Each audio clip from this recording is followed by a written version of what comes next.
falar a respeito de aula número 2. Veja o que nós temos aqui. Eu vou te falar a respeito de operações com conjuntos. E a gente vai começar falando a respeito da união de conjuntos. Quando a gente pensa em A união com B, a gente representa por aquele U entre os dois. E A união com B é o conjunto formado por todos os elementos que pertençam a B ou a ambos os conjuntos. Por exemplo, tem um conjunto A de elementos 1, 2, 3, 4, 5, 6 e 7. E um conjunto B de elementos 5, 6, 7, 8 e 9. Então, vamos representar eles através de diagramas de Venn. E aí, para pensar, eu vou unir esses dois conjuntos. Se a gente vai unir esses dois conjuntos, eu fico com aquilo que pertencia só ao A, aquilo que pertencia só ao B, mais aquilo que pertence aos dois ao mesmo tempo. Então, a união dos conjuntos A e B é formada pelos elementos 1, 2, 3, 4, 5, 6, 7, 8 e 9. Ok? Perceba, a união com B é X tal que X pertence ao conjunto A ou X pertence ao conjunto B. Ok? Então, A união com B. Agora, além da união de conjuntos, a gente precisa pensar na representação gráfica dessa união. Eu vou te falar que se A e B são conjuntos não comparáveis, quer dizer, um não está contido no outro. Se A e B são dois conjuntos não comparáveis, a união é tudo aquilo que tem no A, tudo aquilo que tem no B. Se A e B são comparáveis, ou seja, um está contido no outro, a união com B é todo o conjunto que está colocado ali, ó. Tá ok? Todo o conjunto A. Se os conjuntos são disjuntos, a união com B vai ser tudo que tem no conjunto A e tudo que tem no conjunto B. Ok? Legal? Continuando com essa ideia, eu preciso que você observe algumas propriedades da união. Primeira propriedade, conjunto A unido ao conjunto A é o conjunto A. Em seguida, conjunto A união com conjunto B é igual a conjunto B união com conjunto A. Logo, A união com conjunto vazio é igual ao próprio conjunto A. A união com o conjunto universo, que é aquele que englobaria toda a ideia, é igual ao conjunto universo, né? Nesse caso, o conjunto A está contido no conjunto universo. Em seguida, A união com B união com C é a mesma coisa que A união com B união com C, ok? Em seguida, A união com B é igual a A, se e somente se o B estiver contido em A. Tá ok? Se e somente se o B estiver contido em A. Legal? A gente também precisa falar a respeito da intersecção de conjuntos. A intersecção B se representa por aquele U de cabeça para baixo, por assim dizer, e é o conjunto formado por todos os elementos que pertencem a A e pertencem a B ao mesmo tempo. Dá uma olhada no seguinte, temos o conjunto A e o conjunto B. A intersecção com B é aquilo que pertence a A e B. Quem é que pertence a A e B ao mesmo tempo? O 5, o 6 e o 7. Quer dizer que A intersecção com B é 5, 6 e 7, ou, de forma geral, A intersecção com B é X, tal que X pertence a A e X pertence a B, ok? Vamos dar uma olhada aqui, ó. Dá uma olhada na representação gráfica da intersecção de dois conjuntos. Se os conjuntos são conjuntos não comparáveis, ok? Se um não está contido no outro, a gente tem aquela ideia que está colocada lá. Se os conjuntos forem conjuntos comparáveis, ou seja, o conjunto B, no caso, está contido em A, a gente vai dizer que A intersecção com B é igual ao conjunto B. E se os conjuntos são conjuntos disjuntos, a gente vai dizer que A intersecção com B é igual ao conjunto vazio. Ok? A intersecção com B é igual a conjunto vazio. Legal? Agora, se nós pensamos nisso, a gente deve observar algumas propriedades da intersecção de conjuntos. Veja só, conjunto A intersecção com conjunto A é igual a A. Conjunto A intersecção com conjunto B é a mesma coisa que o conjunto B intersecção com conjunto A. Conjunto A intersecção com conjunto vazio é igual ao conjunto vazio. Conjunto A intersecção com o conjunto universo é a mesma coisa que o conjunto A. É claro, admitindo que o conjunto A esteja contido no conjunto universo.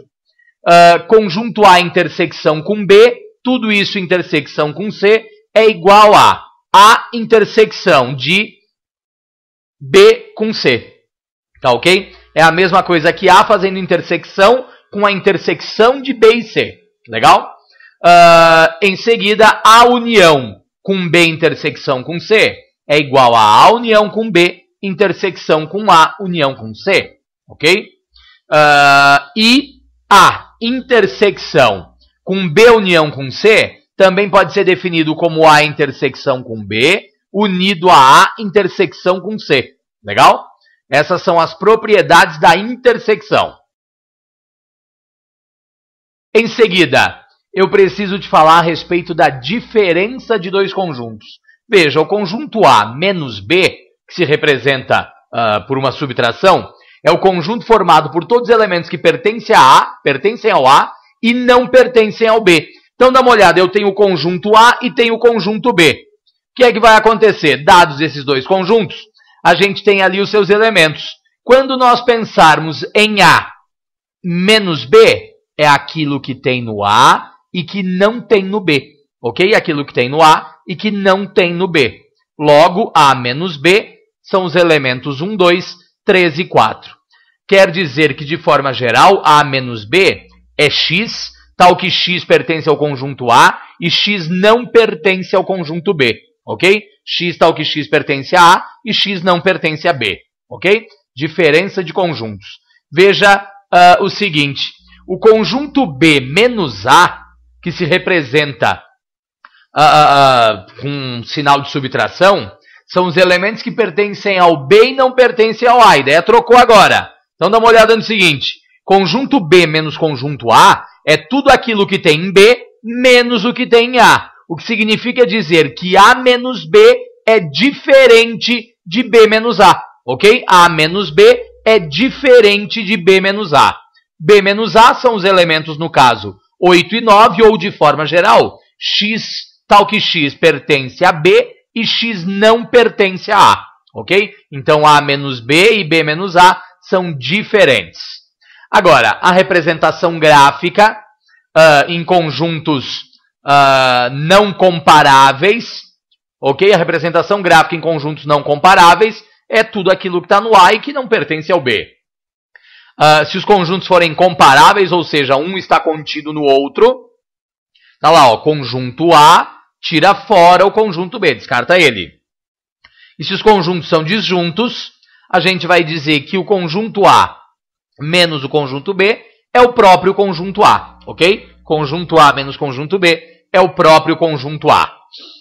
Eu também preciso te falar de uma coisa que se chama diferença simétrica. Bom, embora isso não tenha uma frequência muito grande, a gente vai pegar e vai observar o seguinte, pessoal. A diferença simétrica de B se representa por A delta B. E é o conjunto formado por todos os elementos que pertencem a A menos B ou B menos A. Quer dizer, então, que se eu tenho o conjunto A e o conjunto B, a diferença simétrica de B é A menos B e B menos A. Então, a diferença simétrica de B é o conjunto A menos B, que é 1, 2, 3 e 4, união com o conjunto 8 e 9. A diferença simétrica B é X, tal que X pertence a A menos B, ou X pertence a B menos A. Legal? Diferença simétrica. Dá uma olhada no seguinte, também dá para dizer que a diferença simétrica B pode ser o seguinte, A menos B união com B menos A, que é a ideia que a gente viu agora há pouco, ou a diferença simétrica B pode ser a mesma coisa que A união com B menos a intersecção de A e B, ok? A união com B menos a intersecção de A e B, legal? Ok? Então tá aqui, a gente está falando de diferença simétrica. Agora a gente deve observar o seguinte, Vamos falar na sequência de complementar de um conjunto. Dá uma olhada no seguinte. Se B estiver contido em A, representa-se B com um tracinho em cima, ou C de B em cima e A embaixo, o conjunto complementar de B em relação a A. Quer dizer que se B está contido em A, o complementar de B em relação a A é a mesma coisa que o conjunto A menos o conjunto B. Por exemplo, eu tenho um conjunto A de elementos 1, 2, 3, 4, 5, 6, 7, 8, 9 e tenho um conjunto B de elementos 1, 3, 5, 7 e 9. O complementar de B em relação a A é o conjunto A menos o conjunto B. Ou seja, eu tenho complementar de B em relação a A, que são os elementos 2, 4, 6 e 8. Ok? Isso é o complementar de um conjunto. A gente deve observar algumas coisas, que são as seguintes. Se eu tiver o complementar do complementar, eu tenho o conjunto A. Olha só. A complementar, complementar. A gente também pode dizer que A com aquele tracinho lá em cima, pessoal, é complementar, tá? Também é uma opção de representação de complementar. Então, A complementar, ou complementar do complementar, é igual ao próprio conjunto A. Conjunto A unido com o seu complementar é o conjunto universo. Conjunto A fazendo intersecção com o seu complementar é igual ao conjunto vazio. O complementar do conjunto universo, que seriam todos os elementos, é igual ao conjunto vazio. E o complementar do conjunto vazio, que é a inexistência de elementos, é o conjunto universo. Ok? Essas são as propriedades do complementar, do complemento. E aí, a gente também precisa aqui falar a respeito dos conjuntos numéricos. Bom, o primeiro conjunto que a gente tem é o conjunto dos números naturais. Quem são os números naturais? Bom, os números naturais são 0, 1, 2, 3, 4, 5 e assim por diante, ok? Depois dos números naturais, nós temos os números inteiros. Quem são os números inteiros? Todos os naturais e os valores negativos, ok? Os números inteiros são todos os naturais e os valores negativos. Eu também vou ter aqui os números racionais. Quem são os números racionais? Todos os naturais e todos os inteiros são racionais. E ainda aqueles números que podem ser escritos na forma de fração. 1/2 menos 1/2, 4/3, 7/8. Se puder ser escrito na forma de fração, é um número racional.